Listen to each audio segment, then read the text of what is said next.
So Tikhon Yervant Kutchukian graduated from Georgetown University with a Bachelor of Science in Foreign Service and obtained a Master of Arts in Religious Studies from St. Narcissus Armenian Seminary and St. Vladimir's Orthodox Theological Seminary.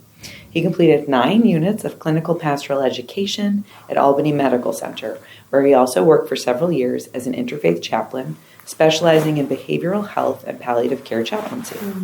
His academic research has focused on Armenian scripture commentaries, especially on the Book of Psalms.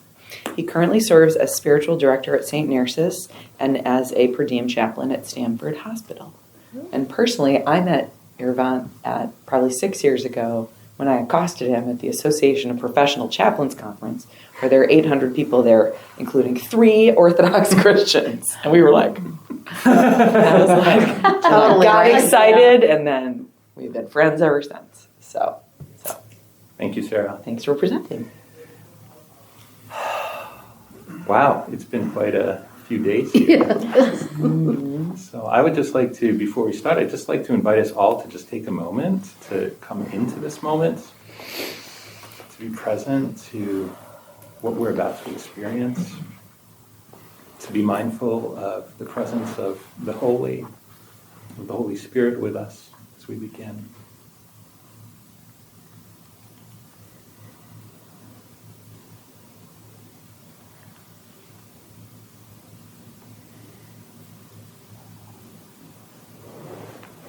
So I am really excited to be here with all of you today. I'm excited that you're all here today for this.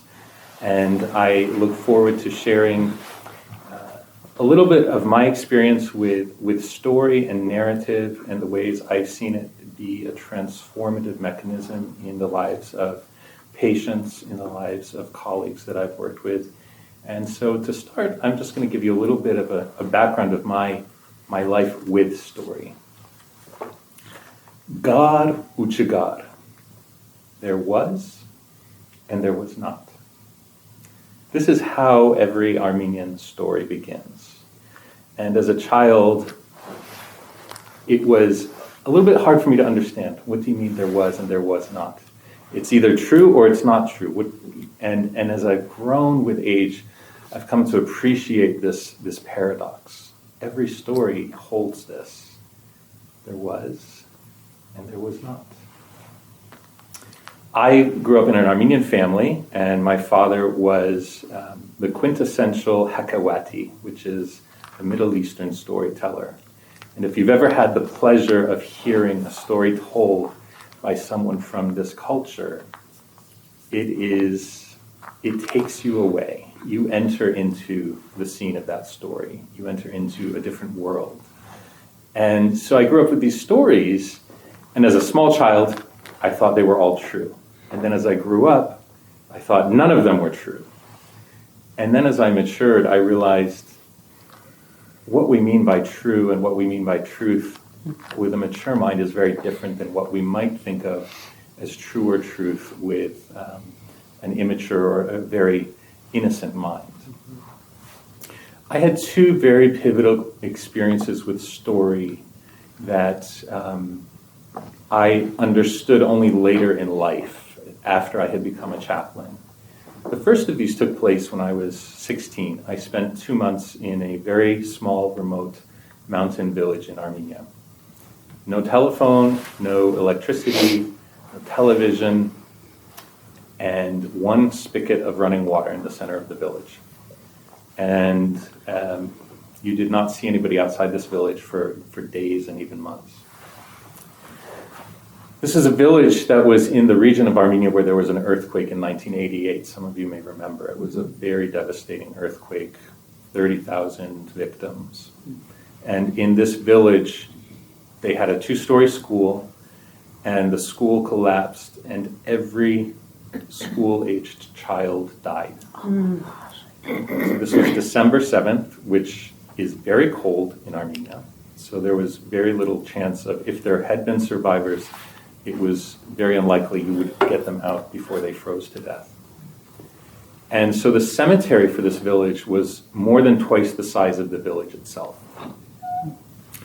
And as I met different villagers, I remember I was 16, and I'm sitting with an older woman. She must have been in her 60s. And everybody in this village was a sufferer of PTSD and extreme grief, much of it unprocessed. Because who do you process your grief with when all of you are going through grief? And she just started telling me the story of those that she lost in this earthquake. And tears were streaming down her cheeks.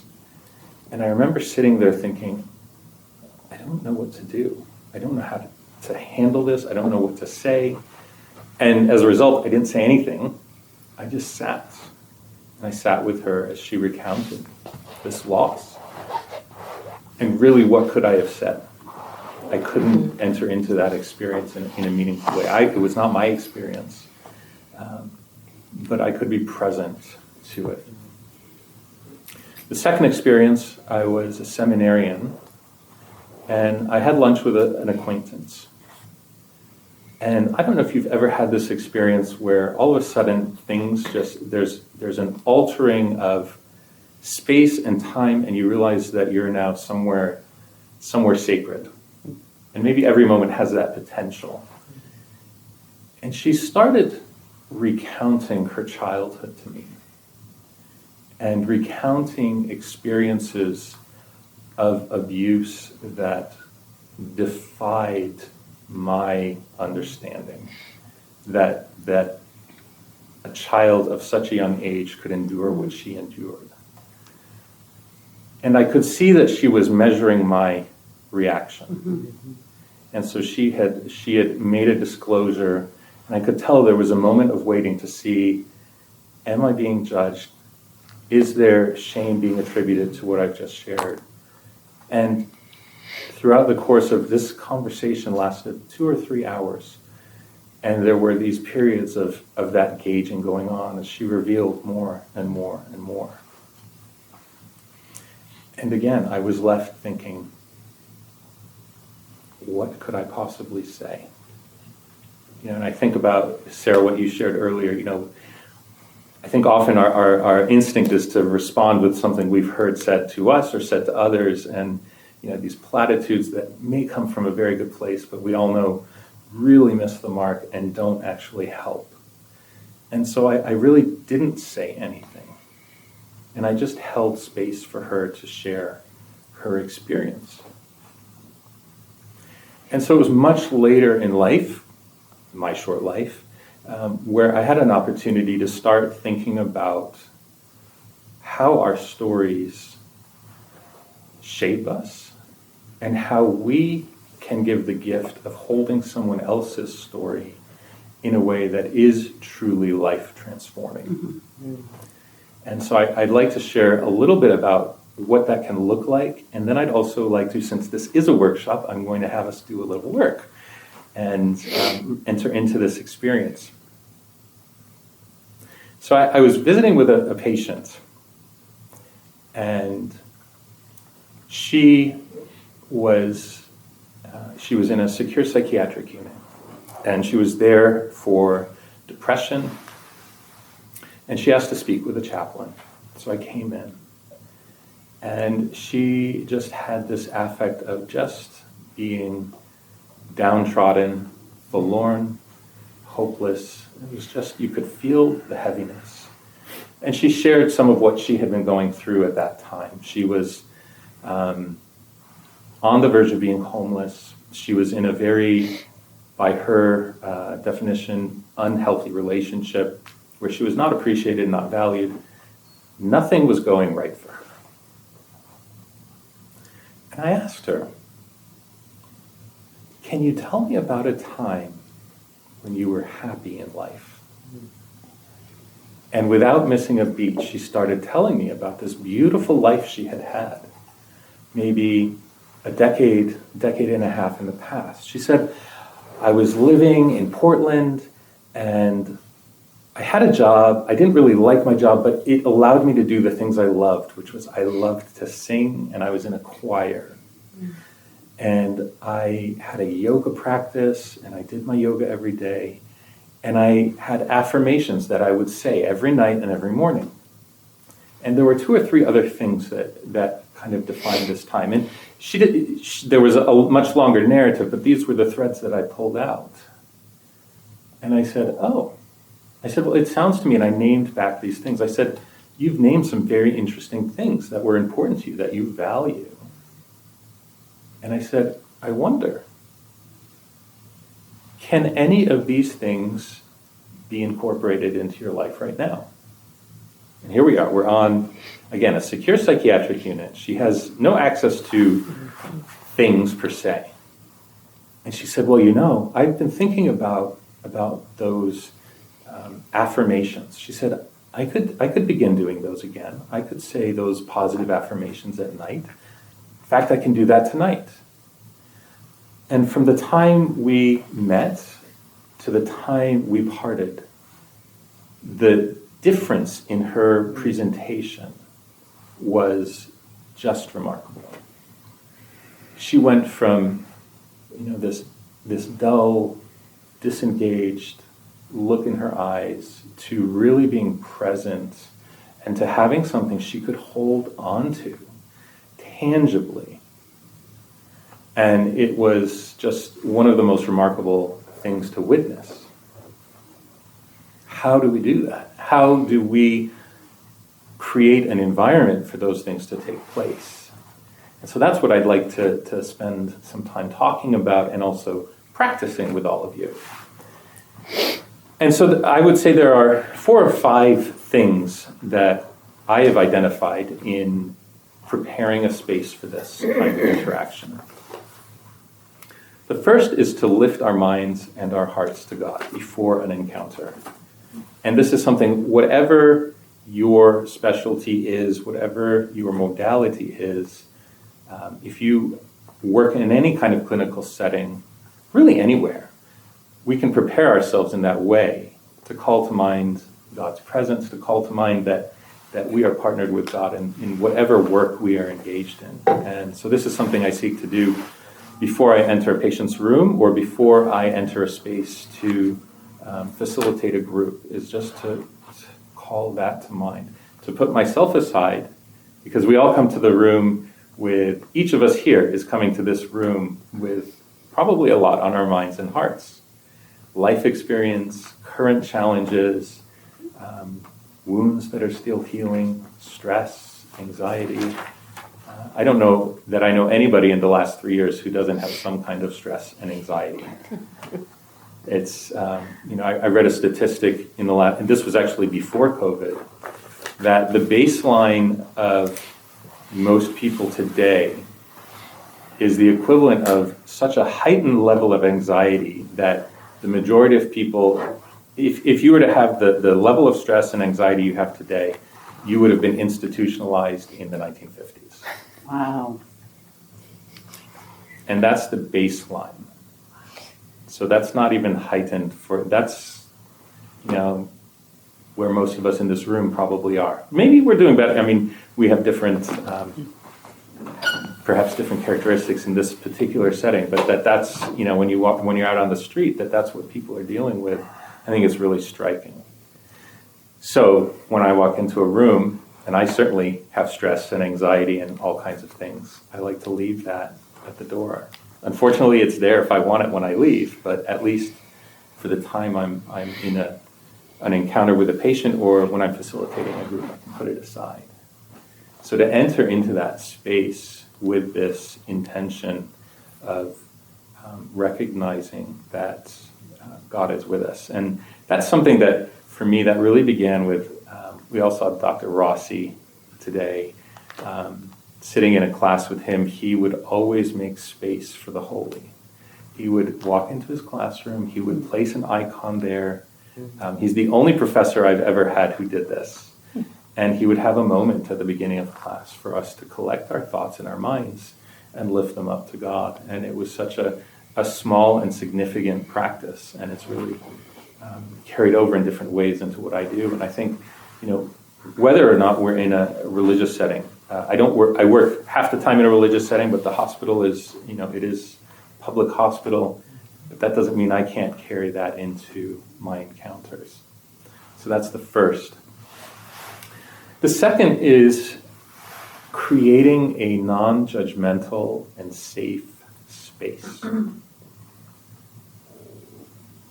Space where people trust that they can share who they are, what their experience is, in a completely non-judgmental environment and a completely supported and supportive environment.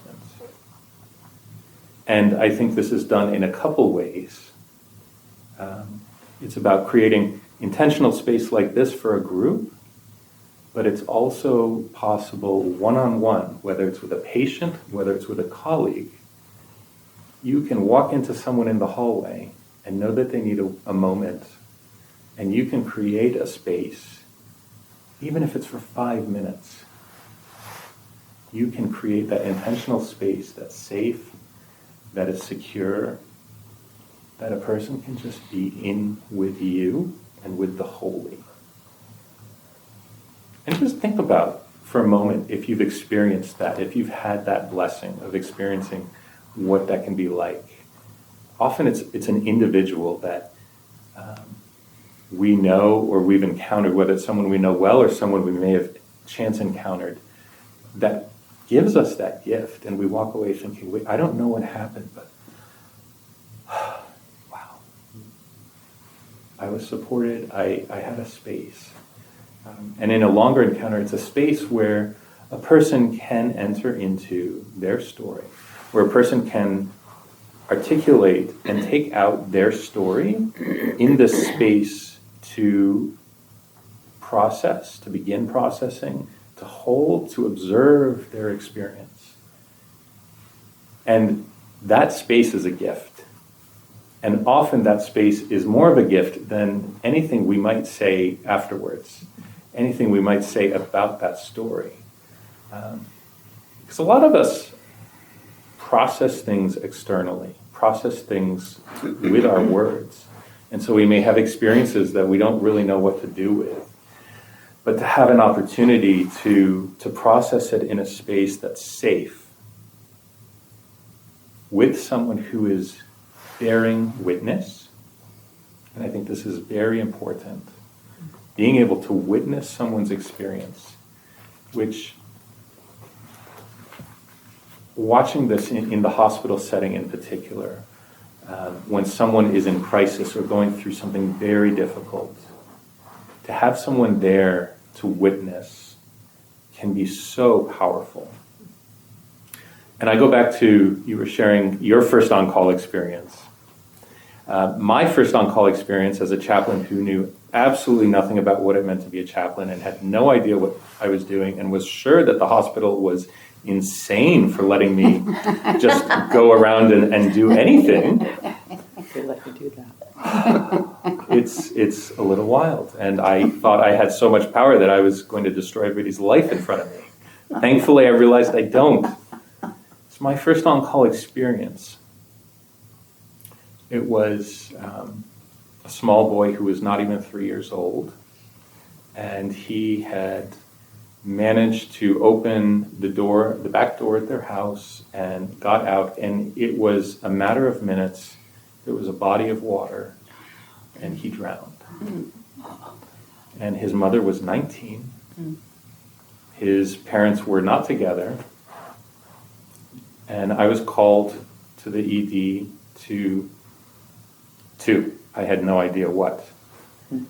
And they asked for a prayer. She's holding her child. He was just this beautiful little boy. And I thought, I don't have anything I can say here. I can't possibly do anything here. And so I just, after the prayer, I stood back for a few moments, not knowing what to do or what to be.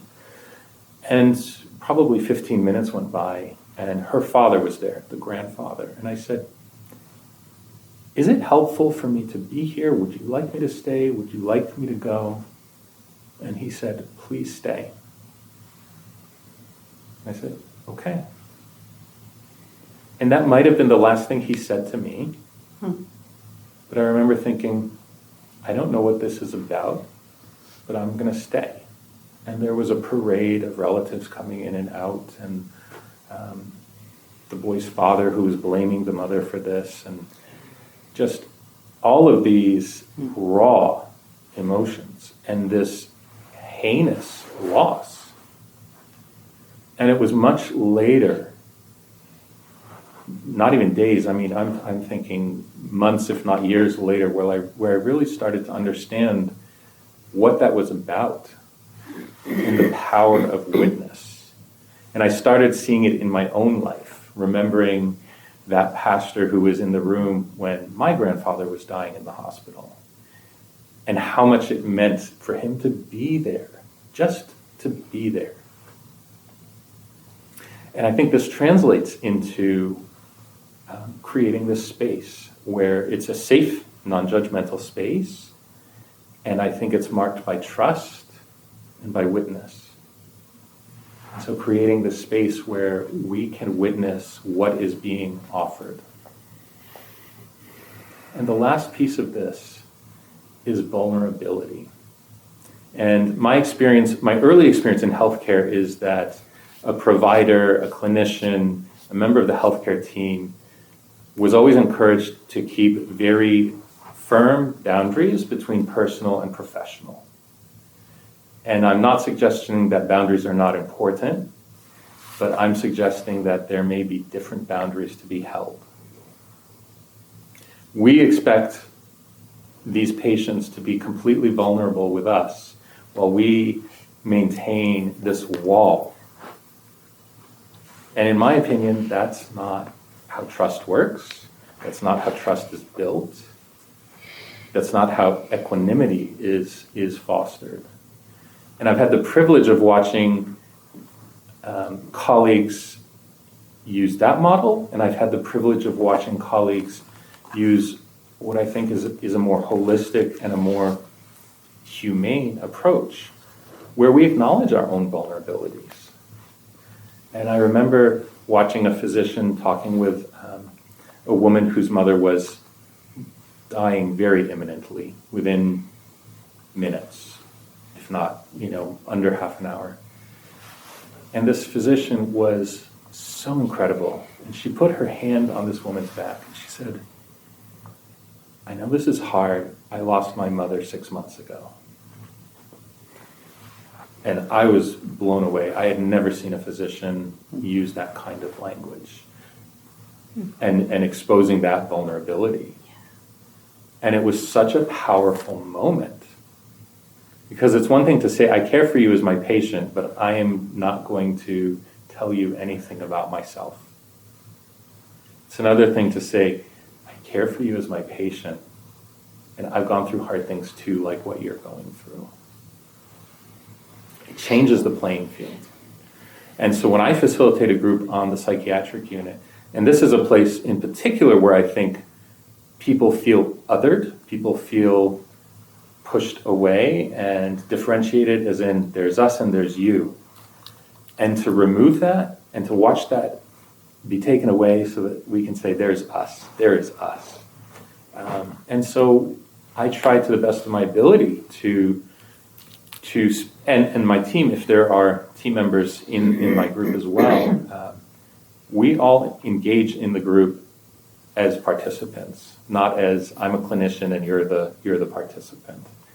And it's powerful to be able to engage in a conversation on the same level. We're all equals. So with that, I'll stop for a minute, and if there are any questions or comments before we move into the second part. Just a comment about the boundaries thing, because I'm an LPC, licensed professional counselor. I worked in private practice and in the VA system for 6 years, and particularly working with veterans, the need to be authentic and they need to have some indication that you're human, and it's helpful if they have some indication that you've suffered. So I was fortunate. I had a brother who deployed to Iraq 3 times, so I had some inroads, but just the idea that the boundaries, I ended up leaving the Portland VA Medical Center and transferring out to a community-based outpatient clinic in Central Oregon.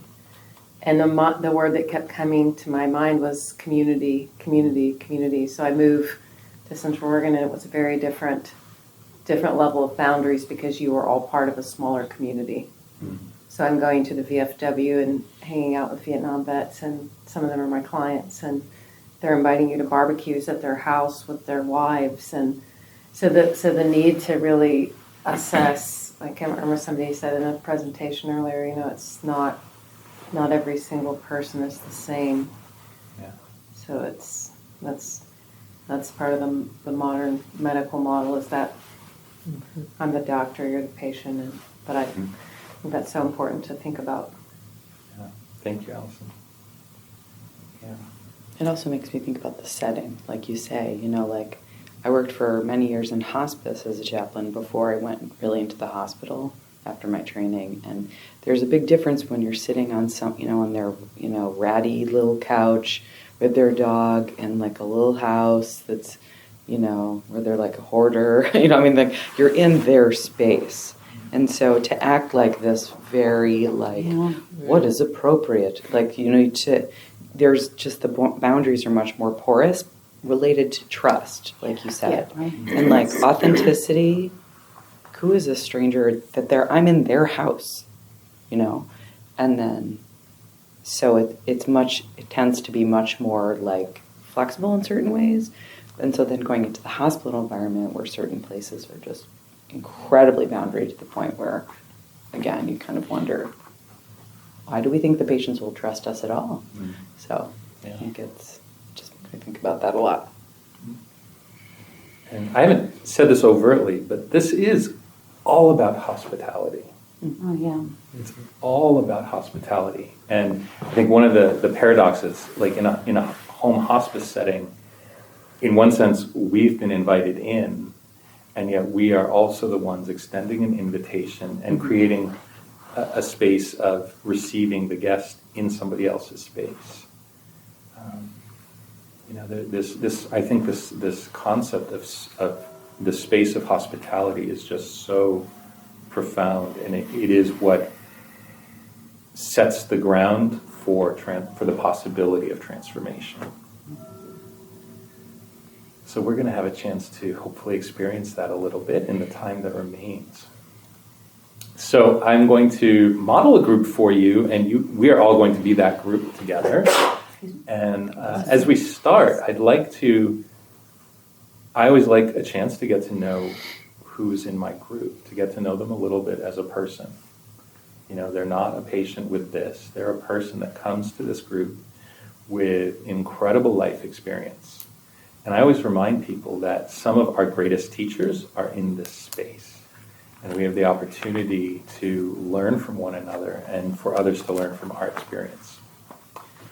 So I would like to go around the room, and I invite you to share your first name, your field, and one thing, when you're attending a conference like this, what is one thing you wish the attendees at this conference knew about you that they might not ever find out, or they might not come to know during the time of a quick conference like this? Let's start this way. You'd be okay with start when you're ready. No, I wanted to get it over with. Look, my name is Panayotis, which is a Greek name that I chose at my Orthodox baptism, Theophany of 2021. Because I love the Panagia, and I felt like it just felt like the name that God wanted me to choose for my baptism. And one thing nobody else knows yet in the conference, well, actually, no, I can't say that. A couple of people do know that, but my wife died of cancer in 2020. And so that's my experience, how I could sort of relate to some of the things that you were talking about, where in the last few minutes, days of her life and stuff like that, being with her in that space. What was the other question? Your field, or Yeah, so I'm 44 years old. I'm kind of midlife. I am taking the time to do a Master of Arts in Orthodox Christian Theology. So kind of, I was a school teacher for many years, and then I'm looking to try and pivot perhaps towards college level teaching and or health related. I'm interested in preventative health and lifestyle medicine. So those are my interests at the moment, and I'm trying to explore where Orthodox Christian theology and practices overlap with that, like in terms of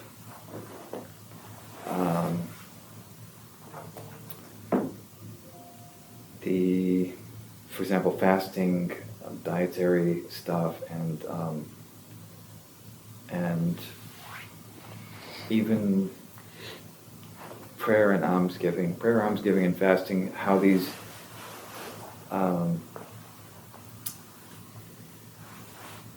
can have benefits to our health in the modern world, how we could apply them, the practical advice of the fathers. So that's kind of stuff that I'm interested in and sort of digging into right now. Great.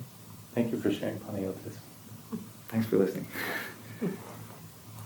I'm Sarah. My field is chaplaincy and bereavement and grief work, hospital chaplain, palliative care. What do I want people to know about me?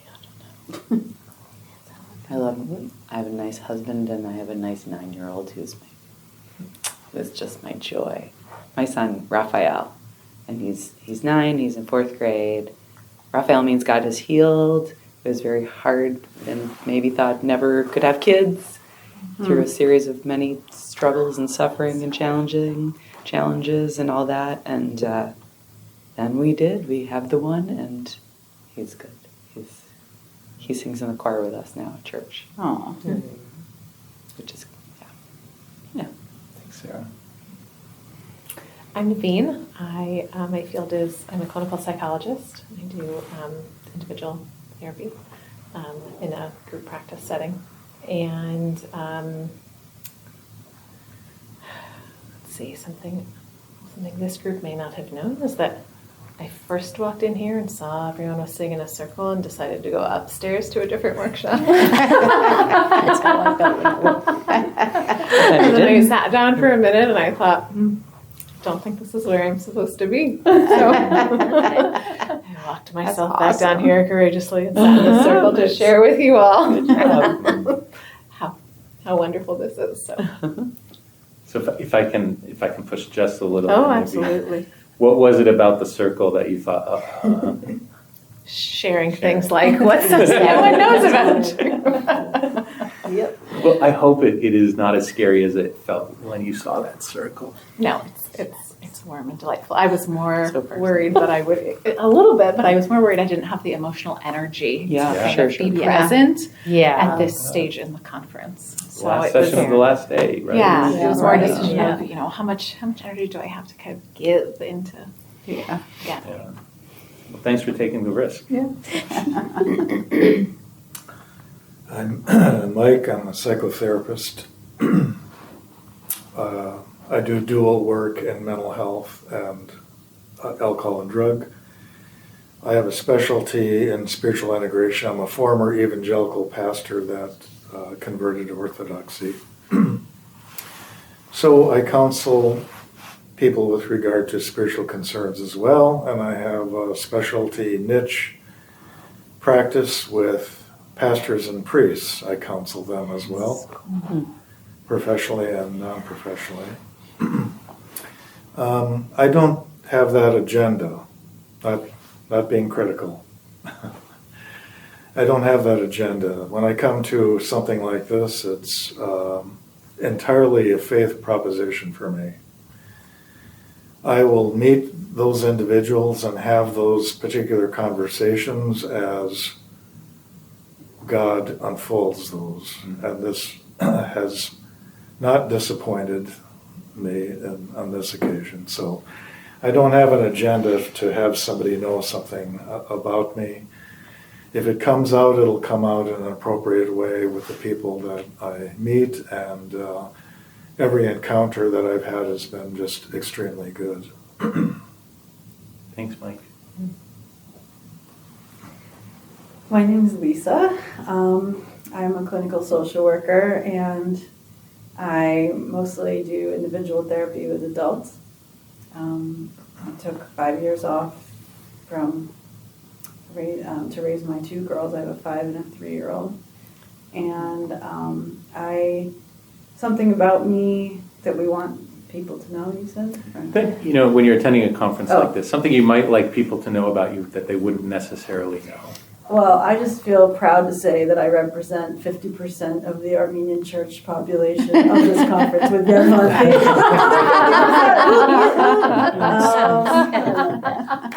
Very proud of that. Very proud of that, Ayo. So yeah, I'm just excited to be here, and this is my first OCAMPR, and I love it. And I'm coming back next year. Yeah. And I'm going to bring more. Bring more. Yeah. More. Thank you, Lisa. All right, my name is Nikitas. I'm a current student, counseling student, pursuing that at Nova Tampa campus. And I guess one thing that I would like people to know at this conference as a young psychotherapist is how hungry and eager I am to receive mentorship and even just people to share their experiences, their life experiences. It's a blessing because I had emailed Father Vasilios Thermos, Father Stephen Muse, and Dr. Rossi a few years back without ever having any knowledge that I would ever meet them, just wanting to, receive some breadcrumbs. And I was able to meet them all and give them a bear this week. So, I would want people to know how receptive and welcoming of vulnerable experiences I am, so that I can learn from it and then use that to help people. Thank you, Nikita. My name is Damien. My field is electrical engineering. Nobody's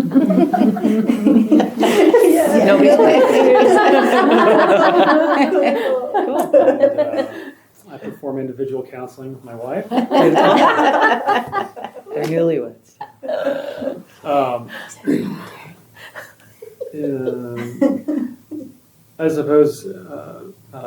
But there's one thing that's helpful when other people know it. I think, but it's a way to ask to be seen for more than all the good stuff I put on the outside. I look pretty normal, and I know how to play that game. I can look great, but one of the things that's probably affected me most is the time I spent in combat, both when I was a kid with the Navy, and then later in life with the Army. And we were stationed in Germany for 4 years and 48 months, and of those 48 months, I spent approximately 27 of them in Iraq. And so I have a different view of life, myself, of others, and sometimes it's difficult for me to put on another lens when I look at other people, because the circumstances and the events that occurred did some very deep shaping in the soul. And I was a Christian at the time. I mean, I've been a Christian my whole life, but converted to, I don't know if converted is the right way, but became an Orthodox, decided to go on this Orthodox journey officially in December of 2020. So that began an all new journey. But I think it might be helpful for others to know the experience that I've had in these other places that may help them understand why I say things the way I do or the particular view that I hold. Thank you, Damien. My name is Allison Perry Sower, my new married name. So probably something that I'm a licensed professional counselor. I've worked with veterans for over 17 years. That's probably not an accident that we're together. I've worked in the VA system, and also I started a nonprofit in Oregon that's 8 years old now. So it's been a vocation more than a job. Something folks may not know is that I'm a convert from Catholicism. And I'm also a trauma survivor of my own family. And it's stuff that I'm still working through. And it's, I was telling him earlier, it's really powerful to be here because I said, I said everyone here has a story. And everyone here has suffering. And we just all have a different story. But the suffering is there and it's real. And I think I wasn't shopping to convert. It was God led me through a series of undeniable events and occurrences to where I'm at. And it's pretty amazing. But one of the things that's so beautiful and attractive to me about Orthodoxy is the aspect of healing and healing the body and the soul. And I think there were so many things I was hungering for in Catholicism that the modern church, or the way the Catholic Church has become, was just not able to really go to the depth that I was really seeking. So God heard a lot of prayers from me, a lot of petitions and demands the last few years. And be careful what you pray for.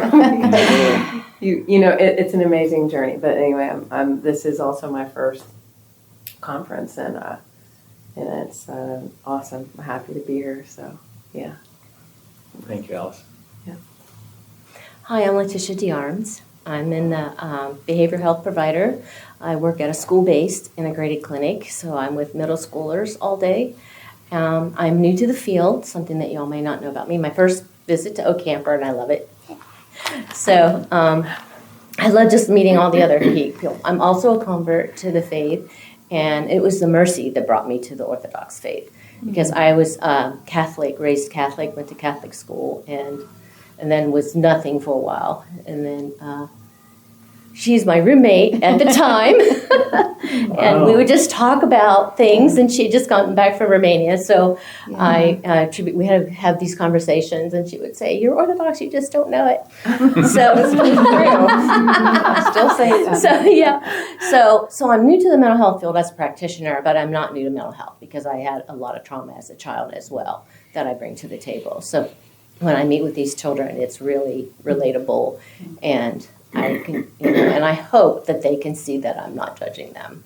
That I've actually had to tell them, like, hey, there's nothing you can say that I haven't probably experienced myself. And I had a child challenge me just last week about well, you get to go home. You want to know everything about me. You know what I mean? So I was like, wow, So I was like really put on the spot there, and I just sort of sat there and waited. And it was really powerful that I was able to not judge him, and he could see that I wasn't going anywhere. He didn't scare me off. All the teachers are afraid of him. It's just and he's just a soft. Yeah, it's the labeling. That's the thing that people we all have to get past. So thank you, and I really get anxious in these kind of circles. So Thank you. Thanks for trusting the space of the circle and Thank you. sharing your story. Yeah. Okay, I'm Shelly, Letitia's former roommate. I was in marketing, business, organizational management. I worked for Ancient Faith Conciliar Press for 14 years, so I've done a lot of ministry. And then unearthing different trauma in my life is probably what I would say that maybe people don't know me from a different setting.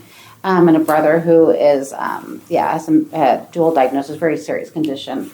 I've taken care of him for like the last 5 years, so I've just completely pivoted to wanting to help people with trauma. So I'm working on getting my trauma-informed life coaching certificate.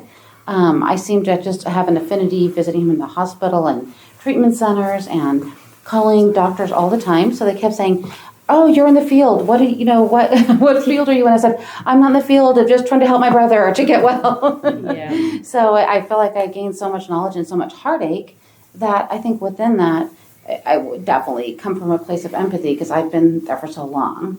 But I also feel through my faith, I've been Orthodox most of my life, that I have a peace and something that I feel like I can offer to them through my own challenges and everything.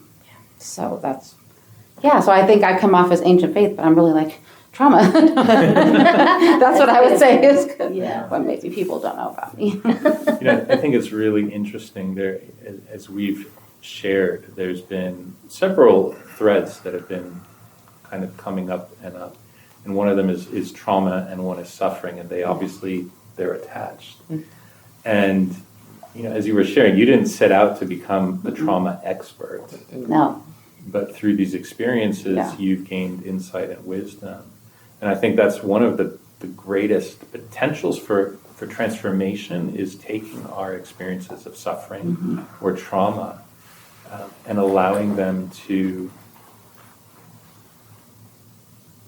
change and shape us in ways that we can offer from that when we're ministering to those around us. If I just might add a comment that I would get together with people and be in ministry and be in business, and people would relate to me, even very good friends, in one way. And then when I would get together with them and I'd have to say, I have to tell you my brother's really suffering, he's in the hospital, this is how it's impacted our family, then every single person said, I never told you, but. So now everybody comes to me because I've been open. I'm like, I am suffering, would you please pray for me? This is just beyond what I can handle. And so now every single conversation, tennis friends, church, business, people open up to me. And I try to just, like you said, listen to them, and then they keep talking, and then you keep listening, and then they keep bringing up more. But it's changed almost all of my relationships, I would say, which has been amazing. Yeah. And like you said, I don't know, so I just sit and listen.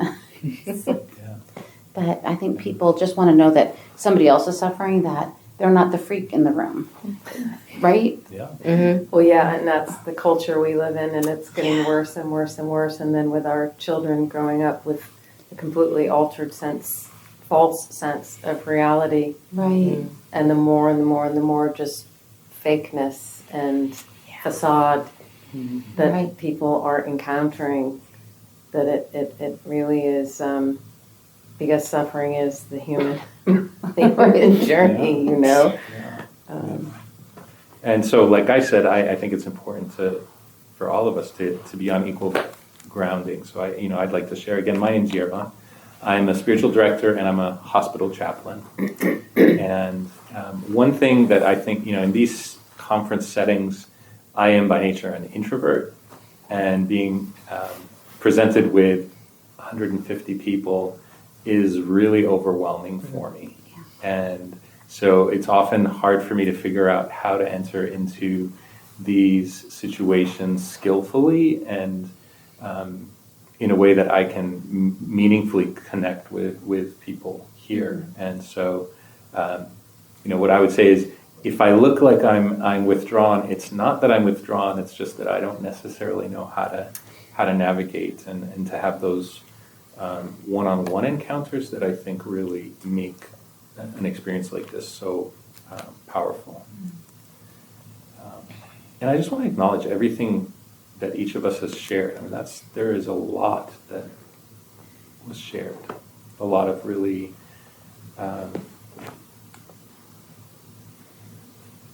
deep and personal and life-affecting and altering experiences.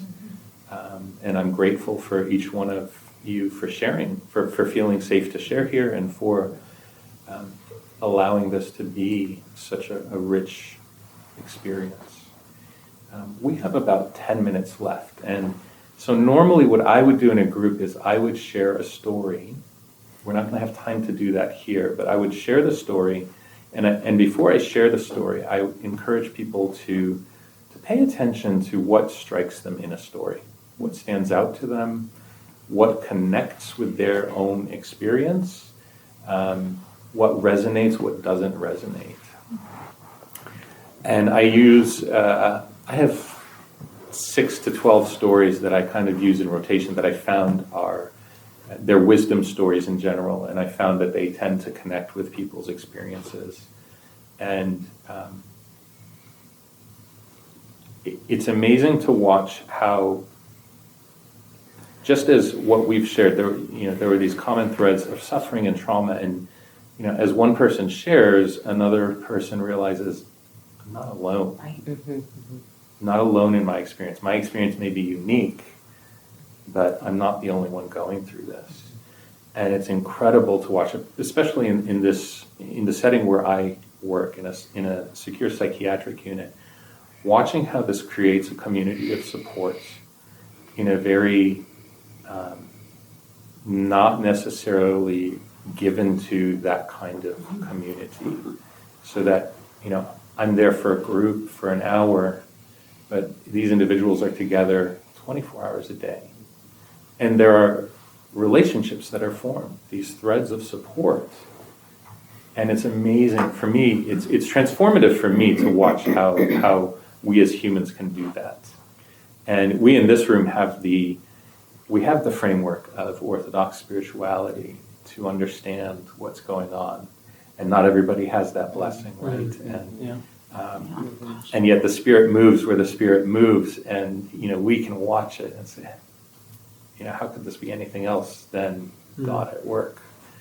And I'll just share one example of an experience during one of these story sessions where I told this story, and this may be a story that's familiar to a lot of you, where there's this man he's in his house and the rains are coming, and an emergency crew comes around knocking. He's praying for deliverance, right? And these emergency crews come around and they knock on his door and they say, "We're here to evacuate you." And he says, No, I'm not going. God's going to save me.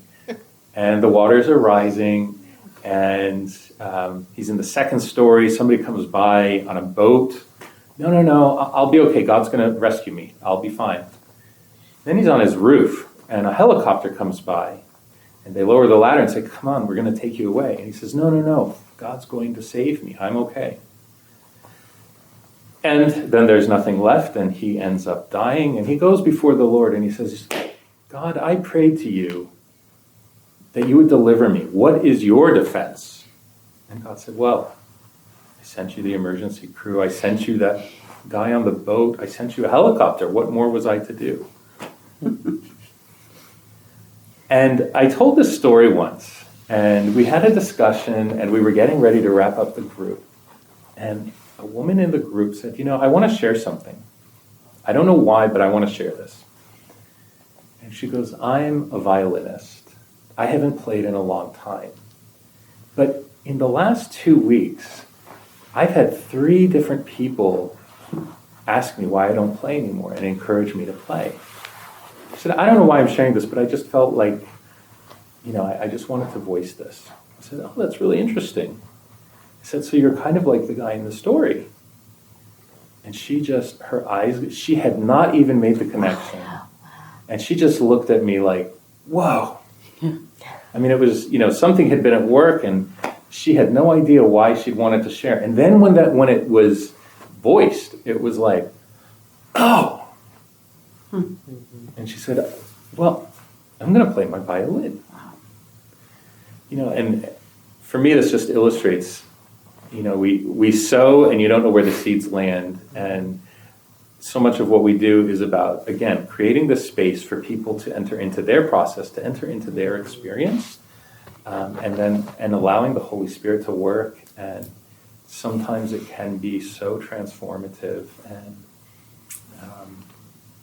so I'm really grateful for what you've shared, and I'm grateful for the opportunity to share with you from this experience. And I hope it leaves you with some additional tools for your toolboxes as you go around. And if there's any, I think we have 2 minutes. If there are any questions or comments, I would welcome them, or any feedback as well. Well, there's 2 different kinds of storytelling. The wisdom storytelling, which I have my own toolbox of wisdom. But I started out as a therapist. You think of John Wayne, I'm the exact opposite of that. So in the beginning of my therapy, I'm telling stories of vulnerability about myself, and they'd work quite a bit. But in the long term, this is not working out so good. I have to learn how to be less vulnerable. And so I've done that over the years. And every now and then I still think that there will be a clinically meaningful and therapeutic way to tell a story of vulnerability about myself, but it's maybe 1/100th of what I kind of used to do. So I think there's two different sort of stories to tell. A wisdom story that really doesn't say necessarily anything about me, and then a vulnerability story that says a lot about me. Yeah, I appreciate that, Mike. And I think, when I and I don't know how this came across, but when I speak about vulnerability and boundaries, by no means am I suggesting we don't have any boundaries, that we just completely get rid of that. But it is I think there's a tension in that we become more expert in navigating as we try these things out, finding what's a healthy level of vulnerability without it being too much for ourselves, for one thing. How can we be vulnerable in a way that's truly authentic without harming ourselves? Thank you for sharing that, Mike. Just along that, I had just a quick thought as you were sharing that sometimes that vulnerability can also just look like our human reaction to a person's story. I've had clients where they're retelling a story, and just my emotional response, right? Like I'm up, like or what, just those alone become so powerful to them as they're retelling their story, and that's a vulnerability, right? That I can show. It's not so much like a self-revelation, but it's still a sense of vulnerability, like I am affected by the hurt in your story or how horribly you've been treated. That can still be an exchange. I think if you tell a story that's really painful and you have a clinician just look at you like this, I'm like, I'm making the whole thing up. I'm dramatic. I'm so ashamed that I even said this, right? Like if I don't get a response, I just want to crawl in a hole. Yeah, so I think you're right.